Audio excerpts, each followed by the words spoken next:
আমাদের হার্ট বা হৃদয়ও কি চিন্তা ভাবনা করতে পারে? অর্থাৎ এই যে হৃদয়, এটা কি সিদ্ধান্ত নেওয়ার ক্ষমতা বা কোনো বিষয়ে পরামর্শ দেওয়ার ক্ষমতা রাখে? এই বিষয়ে কোরআন কি বলছে? আল্লাহ তাআলা বলছেন যে মানুষের হৃদয়ও চিন্তা করে এবং এই হৃদয়ও মানুষকে ভালো মন্দ সিদ্ধান্ত নিতে বাধ্য করে। এটি কোরআনুল কারীমের এমন একটি সিদ্ধান্ত বা এমন একটি মেসেজ যা বর্তমান চিকিৎসা বিজ্ঞানকে ব্যাপকভাবে নাড়া দিয়েছে। চিকিৎসা বিজ্ঞান এখন এটা নিয়ে গবেষণা করছে যে মানুষের চিন্তা ভাবনার উপর কার কর্তৃত্ব বেশি।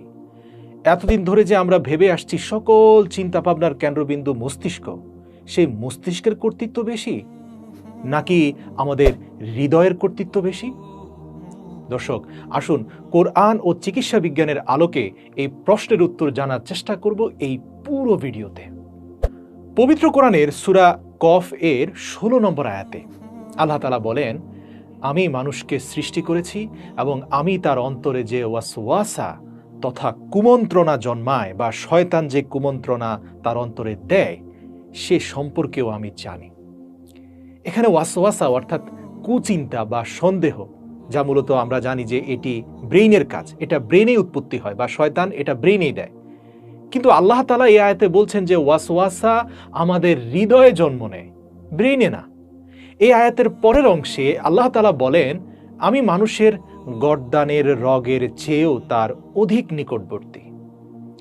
এখানে আপনাদের জানিয়ে রাখি যে এই যে গর্দানের শিরা মানুষের ব্রেনের সবচেয়ে গুরুত্বপূর্ণ অংশ, কিন্তু এটা সরাসরি ব্রেনের সাথে কানেক্টেড। তো এই ঘাড়ের রগটি মানুষের সমস্ত চিন্তা ভাবনা, বিশ্বাস, এমনকি অন্তরে আসা ওয়াসওয়াসা বা কুমন্ত্রণা সম্পর্কেও ধারণা রাখে। অন্য জায়গায় পবিত্র কোরআনের সূরা মুলক এর 13 নম্বর আয়াতে আল্লাহ তাআলা বলেন, তিনি মানুষের অন্তরের অবস্থা জানেন। অবশ্যই যিনি এই অন্তর তৈরি করেছেন তিনি কি অন্তরের অবস্থা জানবেন না? এরপর আল্লাহ তাআলা বলেন, তাদের হৃদয় আছে কিন্তু তারা তা নিয়ে চিন্তা ভাবনা করে না। এই আয়াতটি আক্ষরিক অর্থেই বলে দিচ্ছে যে মানুষের হৃদয়ও চিন্তা করে, মানে মানুষের মস্তিষ্ক না, আসলে চিন্তা করে হৃদয়। মানুষের হৃদয় বুঝতে পারে। আপনাদের জানিয়ে রাখি, চিকিৎসা বিজ্ঞান এখন পর্যন্ত এটাই জানতো যে মানুষের হৃৎপিণ্ডের একমাত্র কাজ হচ্ছে শরীরের ভিতরে রক্ত পাম্প করা, কিন্তু আসলে তা নয়। কারণ সম্প্রতি গবেষণা অনুসারে মানুষের হৃৎপিণ্ড একটা স্বাধীন এবং পরিপূর্ণ অঙ্গ, যাকে ইংরেজিতে বলা হয় ইন্ডিপেন্ডেন্ট অ্যান্ড কমপ্লিট অর্গান। মানে ব্রেনের সাহায্য ছাড়াই চলতে পারে আমাদের এই হার্ট। এর কারণ কি জানেন? কারণ এই হার্টেরও নিজস্ব একটা ব্রেন ফাংশন আছে এবং এর নিজস্ব আলাদা স্মৃতি বা মেমোরি সিস্টেম আছে। আর এ কথা শুধু আল্লাহ তাআলা পবিত্র কোরআনেই বলেছেন তা নয়, বরং রাসূল সাল্লাল্লাহু আলাইহি সাল্লাম হাদিসে মোবারকেও এই কথার স্পষ্ট প্রমাণ পাওয়া যায়। হাদিসে এ সম্পর্কে বর্ণিত হয়েছে যে রাসূল সাল্লাল্লাহু আলাইহি সাল্লাম বলেছেন, নিঃসন্দেহে মানবদেহের অভ্যন্তরে এমন একটি গোশতের টুকরা রয়েছে যে টুকরাটি ঠিক থাকলে পুরো শরীর ঠিক থাকে, আর যদি সেটি নষ্ট হয়ে যায় তাহলে পুরো শরীরটাই নষ্ট হয়ে যায়। জেনে রেখো, তা হচ্ছে তোমাদের হৃৎপিণ্ড তথা কলব। সহিহ বুখারী হাদিস নম্বর 52। এই হাদিসে মোবারকা থেকে জানা যায় যে হৃৎপিণ্ড হচ্ছে আমাদের দেহে একজন সামরিক বাহিনীর সেনাপতির মতো, যে বাকি অঙ্গ প্রত্যঙ্গগুলোকে সৈন্যদের মতো কাজ করার নির্দেশ দেয় বা কমান্ড দেয়। এবং এই সেনাপতি যদি বিপর্যস্ত হয়ে যায় তাহলে সেনাবাহিনীর পুরো দলই বিপর্যস্ত হয়ে পড়ে এবং সম্পূর্ণরূপে ধ্বংস পর্যন্ত হয়ে যায়। বিজ্ঞান বলছে মানুষের হৃদয়ে উপস্থিত এই ছোট মস্তিষ্কটা 40,000 নার্ভ সেল দ্বারা গঠিত। এবং আল্লাহ পাক আমাদের মস্তিষ্ককে যে নার্ভ সেল দিয়ে তৈরি করেছেন, আমাদের এই কলবে থাকা যে মস্তিষ্ক আছে সেটাও একই নার্ভ সেল দিয়ে আল্লাহ তাআলা সৃষ্টি করেছেন। প্রিয় দর্শক, এই যে আমাদের হার্টের ভেতরে একটা পূর্ণাঙ্গ ব্রেন আছে এবং সেই ব্রেনটার নার্ভ সেল আবার মস্তিষ্কের নার্ভ সেলের মতো, এই যে আবিষ্কার, এই আবিষ্কারের মাধ্যমে কোরআনের কাছে বিজ্ঞান মাথা নত করেছে। এটা পবিত্র কোরআনের বর্তমান যুগের, বর্তমান সময়ের সবচেয়ে বড় মুজিজা এবং পুরো চিকিৎসা বিজ্ঞানের ভিত্তিকে নাড়িয়ে দিয়েছে কোরআন। এ কারণে কানাডার ডাক্তার জে অ্যান্ডার মরের মতে হৃৎপিণ্ডের ভেতরে এই ছোট মস্তিষ্কের কারণে আমরা চিকিৎসা বিজ্ঞানে একটি নতুন মেডিকেল টার্ম বা শাখা স্থাপন করেছি। এখন চাইলে শুধুমাত্র এই ব্রেন নিয়ে স্টুডেন্টরা পড়াশোনা করবে না, আমাদের এই হার্টের ভেতরে যে ব্রেন আছে সেটা নিয়েও পড়াশোনা করবে, যাকে বলা হয় নার্ভাস নিউরোকার্ডিওলজি। সুবহানাল্লাহ। যেখানে হৃৎপিণ্ডের ভেতরে এই ছোট মস্তিষ্ক নিয়ে বিস্তারিতভাবে মেডিকেল ডক্টররা এখন থেকে গবেষণা এবং পড়াশোনা করতে পারবে। এই বিজ্ঞানী আরও আমন্ত্রণ জানান মুসলিম গবেষকদেরকে। তিনি বলেন, বিশেষ করে মুসলিম বিজ্ঞানীদেরকে আমরা আমন্ত্রণ জানাই এই গবেষণাটিতে বেশি বেশি অংশগ্রহণ করার জন্য, যাতে গবেষণাটি কোরআনের সাথে সমন্বয় করে করা হয়। কারণ গবেষণার সকল ফলাফল শেষ পর্যন্ত কোরআনের সাথে মিলে যাচ্ছে। সম্ভবত কোরআন থেকে সহযোগিতা নিলে এই বিজ্ঞান আরও দ্রুত এগিয়ে যাবে। জানা যাবে এই হৃদয়ের ভিতরে অবস্থান করা যে ব্রেন আছে তার খুঁটিনাটি সম্পর্কে অজানা সকল তথ্য। তিনি আমাদের এই হার্টের ভিতরে থাকা ব্রেন সম্পর্কে এ পর্যন্ত গবেষণালব্ধ যত ফলাফল এবং গবেষণালব্ধ যত আবিষ্কার তার প্রমাণ হিসাবে তিনি বলেন যে কোরআন বলছে মানুষের হৃৎপিণ্ডে শয়তান ওয়াসওয়াসা দিলে অনেক ক্ষেত্রেই মানুষের আবেগ নিয়ন্ত্রণের বাইরে চলে যায়।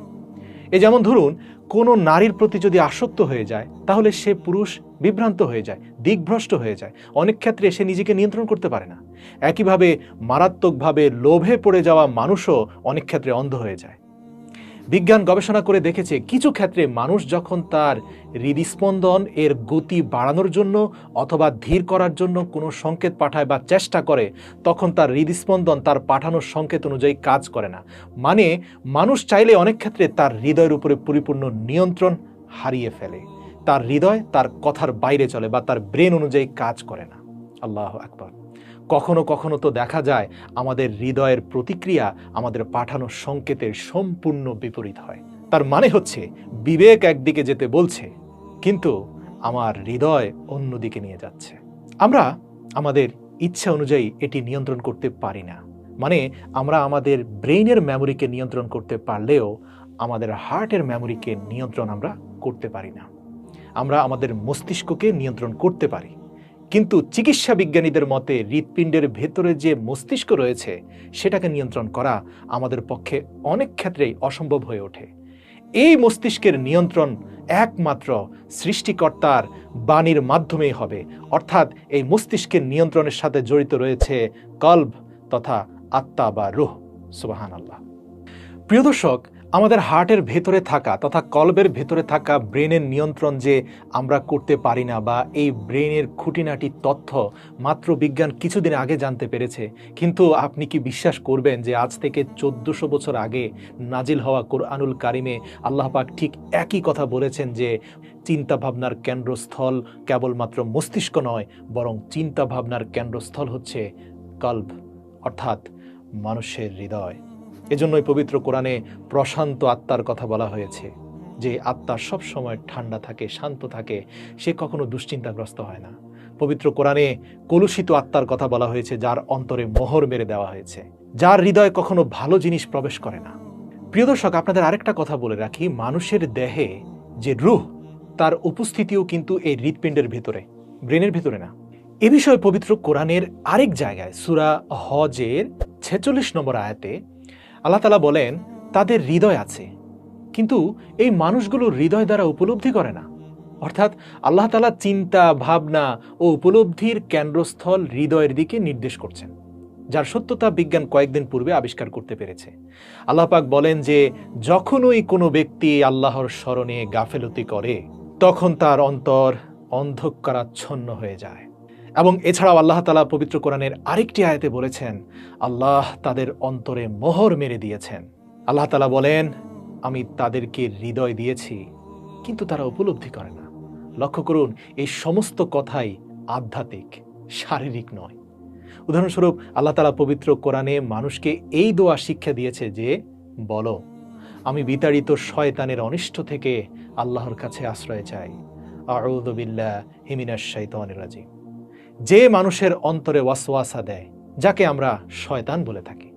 এখন আমরা তো জানি যে ওয়াসওয়াসা বা সন্দেহ এটা আমাদের চিন্তা ভাবনা সংক্রান্ত বিষয়। মানে এতদিন জানতাম যে এটা পরিপূর্ণই আমাদের মস্তিষ্ক সৃষ্ট, কিন্তু বিজ্ঞানও আজ কোরআনের কাছে মাথা নত করে তাদের গবেষণাকে সাবমিট করে দিয়েছে। তারা বলছে না, কোরআনই সত্য। আসলে এই ওয়াসওয়াসা সেই মেমোরি বা সেই স্মৃতিশক্তির উপরে প্রভাব বিস্তার করে যেটা ব্রেনে নয়, বরং আমাদের হৃদয়ে রয়েছে। এবং এখানে আল্লাহ তাআলা স্পষ্টভাবে আমাদের হৃদয়ের কথাই বলছেন, হৃদয়ের ভিতরে থাকা সেই ব্রেনের কথা বলছেন।